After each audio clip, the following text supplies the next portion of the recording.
बिस्मिल्लाहिर्रहमानिर्रहीम। अस्सलाम वालेकुम नाज़रीन। आज है 26 नवंबर, साल है 2019 और दिन है आज मंगल का। आप देख रहे हैं साबिर शाकिर यूट्यूब चैनल। आज बहुत ही इम्पॉर्टेंट ख़बर है। पाकिस्तान में अहम तरीन डेवलपमेंट हो रही है और सियासी सूरत हाल भी गंभीर से गंभीरतर होती जा रही है। और जो कुछ हो रहा है पाकिस्तान में, वफाकी दारुल हुकूमत इस्लामाबाद में, लाहौर में और ख़ास तौर पे Islamabad high court, Lahore high court और सुप्रीम कोर्ट में, ये पाकिस्तान की सियासत पर दूररस असरात मुरतब करेगा। बहुत बड़ी ख़बर है, बहुत बड़ी ख़बर है। लेकिन सबसे पहले हम आपसे गुजारिश करेंगे कि आप हमारा चैनल अगर सब्सक्राइब नहीं किया तो सब्सक्राइब कर लें। वीडियो पसंद आए तो लाइक का बटन ज़रूर दबाइएगा और बेल आइकन को दबाइए ताकि आप तक तमाम इन्फॉर्मेशन बर वक्त पहुँचती रहें। जनाब, सिलसिला चल रहा है आर्मी चीफ़ की एक्सटेंशन का। Army chief general Qamar Javed Bajwa, जिसका फ़ैसला किया वज़ीर आज़म इमरान ख़ान ने अगस्त में कि उनकी मुद्दत मुलाज़मत में तोसी की जाए और एक टेन्योर का इजाफ़ा कर दिया जाए मज़ीद 3 साल के लिए, वो बतौर आर्मी चीफ़ अपनी ज़िम्मेदारियाँ जारी रखें। इससे पहले जनरल वहीद काकड़ साहब को, जो कि आर्मी चीफ़ थे, उनको ये ऑफ़र हुई थी और जब उनको पेशकश की गई कि आप को हम एक्सटेंशन देना चाहते हैं उस वक्त की हुकूमत ने, तो उन्होंने मशवरा किया, सलाह मशवरा किया और मजीद निज़ामी साहब मरहूम, जो चीफ़ एडिटर हैं नवाए वक्त के, उन्होंने ख़ुद ये वाक़या सुनाया। उन्होंने कहा कि जनरल वहीद काकड़ साहब ने सलाह मशवरा शुरू कर दिया और मुझे भी बुलाया, यानी कि मजीद निज़ामी साहब मरहूम को बुलाया खाने पे और उन्हें कहा गया कि जनाब, उन्हें ये कहा गया कि बताएं ये पेशकश ही है और आर्मी, मुझे गवर्नमेंट एक्सटेंड करना चाहती है मेरी सर्विस को, तो क्या करना चाहिए मुझे। तो निज़ामी साहब ने कहा कि अब मैं शशोपंज में मुब्तला हो गया कि मैं इनको क्या जवाब दूँ। अब मुझे नहीं पता था कि वो लेना चाहते हैं कि नहीं लेना चाहते, और फिर आर्मी चीफ़ हैं और उन्होंने पता नहीं किस मान के साथ मुझे बुलाया है और वो फ़ैसला पहले कर चुके हैं और मुझे सिर्फ़ वैसे ही सलाह मशवरे के लिए, दिल रखने के लिए बुलाया है कि चलें ऑन बोर्ड कर लेते हैं।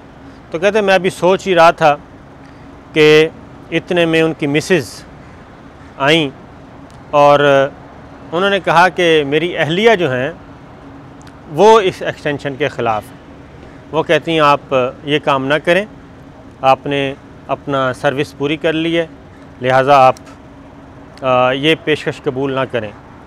तो मजीद निज़ामी साहब मरहूम ने ख़ुद ये वाक़या चूँकि सुनाया है, तो उन्होंने ये कहा कि चलें ठीक है। मजीद निज़ामी साहब ने कहा फ़ौरन ही कि आपकी मिसेज़ जो हैं वो काफ़ी अक्लमंद है और बहुत सही मशवरा दे रही हैं आपको, इनकी बात फिर आप गौर से सुने। दूसरा एक्सटेंशन फिर उन्होंने नहीं ली थी। फिर दूसरी एक्सटेंशन है जनरल अशफाक परवेज़ कैनी साहब, उनको एक्सटेंड किया था पीपल्स पार्टी की गवर्नमेंट ने, सदर थे आसिफ अली जरदारी साहब और वज़ीर आज़म थे यूसुफ ज़ा गिलानी साहब। तो उनकी मुद्दत मुलाज़मत में भी 3 साल का एक टेन्योर का इजाफ़ा कर दिया गया था, 3 साल का, तो वो 3 साल रहे। लेकिन काफ़ी इस पर सवालात उठाए गए, लेकिन बहरहाल वो पुरसकून तरीके से अपने अगले 3 साल भी पूरे कर गए। अब जनरल कमर जावेद बाजवा साहब का नंबर लगा, बारी उनकी आई। वज़ीर आज़म इमरान ख़ान ने अगस्त में ही ये फ़ैसला कर लिया, 18 अगस्त को, और उनको एक टेन्योर के लिए अपने दस्तखतों से जारी कर दिया ऑर्डर और अनाउंस कर दिया कि उनकी मुद्दत मुलाज़मत में तोसी एक और टेन्योर के लिए आर्मी चीफ़ होंगे। ये बात चलती रही। अब आपको याद होगा कि मैं ये बैकग्राउंड इसलिए बता रहा हूँ कि जो ख़बर आप सुनेंगे उसके बाद आपको अंदाज़ा हो जाएगा, क्योंकि सुप्रीम कोर्ट ऑफ पाकिस्तान ने सस्पेंड कर दिया है नोटिफिकेशन और सुप्रीम कोर्ट ऑफ पाकिस्तान ने ये किया है कि एक एडवोकेट थे हनीफ राही, उन्होंने एक पिटीशन फ़ाइल की कल, और आज चीफ़ जस्टिस ऑफ पाकिस्तान के सामने वो लगी। फुल बेंच था, 3 मेंबर्स बेंच कहलाता है, फुल बेंच कहलाता है सुप्रीम कोर्ट का। हनीफ राही साहब गए और उन्होंने कहा कि जी मैं अपनी एप्लीकेशन वापस ले रहा हूँ। चीफ़ जस्टिस ऑफ पाकिस्तान ने कहा कि ये हाथ से लिखी हुई एप्लीकेशन है, इसके साथ एफिडेविट नहीं है, और दूसरा ये कि इसकी क्या गारंटी है कि आप अपनी मर्ज़ी से ले रहे हैं या आप अपनी मर्ज़ी के ख़िलाफ़ ले रहे हैं, किसी दबाव के तहत ले रहे हैं। लिहाजा चीफ़ जस्टिस ऑफ पाकिस्तान यानी कि सुप्रीम कोर्ट ऑफ पाकिस्तान ने उसको कन्वर्ट किया सो मोटो नोटिस में, और उसकी एप्लीकेशन वापस रिजेक्ट कर दी रियाज राही की, एडवोकेट की, और केस टेकअप कर लिया। केस टेकअप करके उन्होंने कहा कि हम इसको सुनेंगे, और उसके बाद अटॉर्नी जनरल को बुला लिया। अटॉर्नी जनरल साहब ने जो रिकॉर्ड पेश किया उसमें काफ़ी सुप्रीम कोर्ट ने पॉइंट आउट किए मामलात के चीफ़ जस्टिस ऑफ पाकिस्तान ने सवालात खड़े किए कि आर्मी चीफ़ की ये एक्सटेंशन है या एक और टेन्योर है। एक सवाल ये है, तो क्या एक्सटेंशन दी गई है या टेन्योर में इजाफ़ा किया गया है? फिर कौमी सलामती का मसला है, तो वो इस बात की क्या है, तरीक़ाकार क्या है कि 3 साल तक ये हालात ऐसे ही रहेंगे।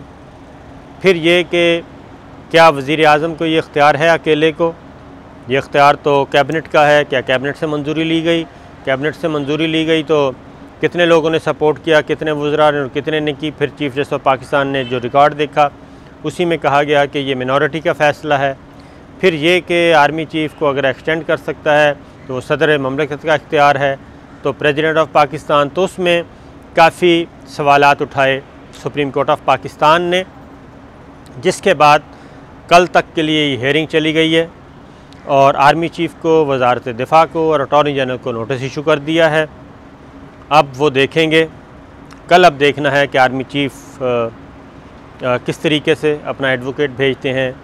फिर वज़ारत दिफ़ा की तरफ से ज़ाहिर कोई ना कोई आ ही जाएगा और अटॉर्नी जनरल होंगे।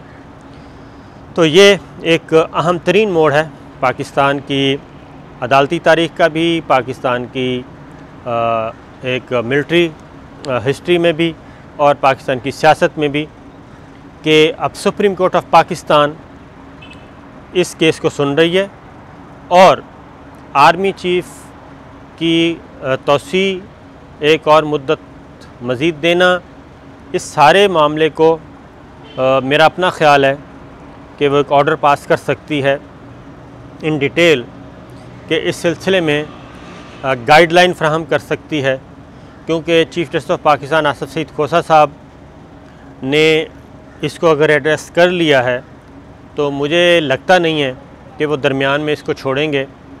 वो इसके बारे में सुनेंगे इसको और उसके बाद फिर एक गाइडलाइन देखे जाएंगे, एक ऑर्डर पास करेंगे, एक जजमेंट देंगे जो कि मुफस्सल होगी, क्योंकि अब के कल तक चला गया मामला, लिहाजा सुप्रीम कोर्ट का उसके बारे में हम कोई क्या सराही नहीं कर सकते, कोई इस तरह की बात नहीं कर सकते। लेकिन ये एक बहुत बड़ी क्या कहना चाहिए डेवलपमेंट है, क्योंकि आज तक ऐसा हुआ नहीं है और ये फ़र्स्ट टाइम ऐसा हुआ है कि आर्मी चीफ़ की तौसी का मामला हो और इस तरीके से टेकअप किया गया हो और सुप्रीम कोर्ट उसको सुनना चाह रही हो। तो देखते हैं, क्योंकि ये बात बिल्कुल दुरुस्त है कि इदारे जो हैं, ये भी सवाल आया सुप्रीम कोर्ट में कि इदारे में जो इदारे होते हैं वो एक सिस्टम के तहत चल रहे होते हैं, वो किसी फ़र्द की वजह से नहीं होते। ये भी एक सवाल उठाया गया। तो देखते हैं। तो मैं बात कर रहा था इससे पहले कि जनाब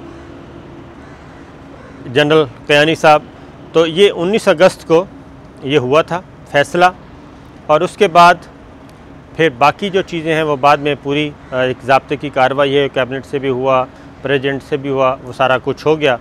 लेकिन एक पिटीशन पेशावर हाई कोर्ट में भी आज टेकअप कर ली गई है।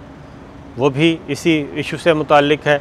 और उस पे आज जिस बेंच ने सुना उन्होंने वो chief justice Peshawar high court को मामला रेफ़र कर दिया है।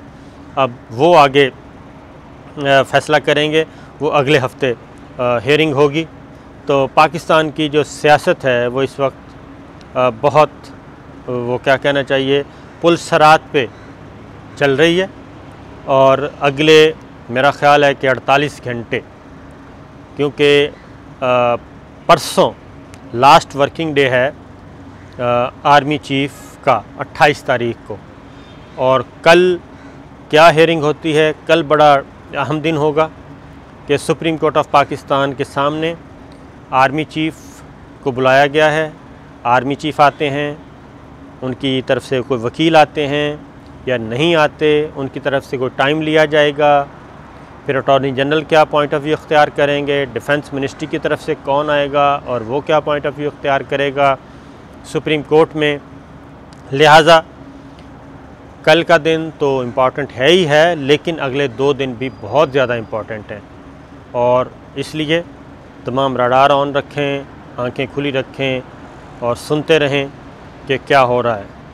और उसकी वजह यह है कि कल नए chairman joint chief of staff committee general Nadeem Raza अपनी ज़िम्मेदारियां संभाल लेंगे, और परसों आर्मी चीफ़ का आखिरी दिन होगा पहले टेन्योर का। और सुप्रीम कोर्ट अगर इस सिलसिले में जो भी ऑर्डर पास करेगी, उस ऑर्डर के तहत ही अगला जो है हमें चीज़ नज़र आएगी कि आर्मी चीफ़ कंटिन्यू करेंगे, आर्मी चीफ़ नहीं करेंगे। ये क्या होगा, ये बड़ा क्योस है। लेकिन एक बात बता दूं कि जनरल आसिफ नवाज़ परेशान होने की बात नहीं है। हमारा इंस्टीट्यूशन इतना मजबूत है, सिस्टम इतना मजबूत है कि कोई ऐसा इशू नहीं है। ये हल्की फुल्की चीज़ें आती रहती हैं और पूरी होती रहती हैं। जनरल आसिफ नवाज़ जंजुआ साहब की अचानक डेथ हो गई थी, तो उसके बाद भी chairman joint chief of staff committee थे, उन्होंने लुक आफ्टर किया था, और चीफ़ ऑफ जनरल स्टाफ उन्होंने लुक आफ्टर किया था। इसलिए परेशान होने की कोई बात नहीं, सिस्टम इंटैक्ट है, हर चीज़ मौजूद है, कोई ऐसा बहरान पैदा नहीं होगा। पाकिस्तान की सलामती, पाकिस्तान का दिफा हर तरह से मजबूत तर है। लेकिन ये एक आइनी मसला उठाया गया है, अदालती मसला उठाया गया है, अदालत में मामला चला गया है, उसके हतमी फ़ैसले का इंतज़ार करना चाहिए।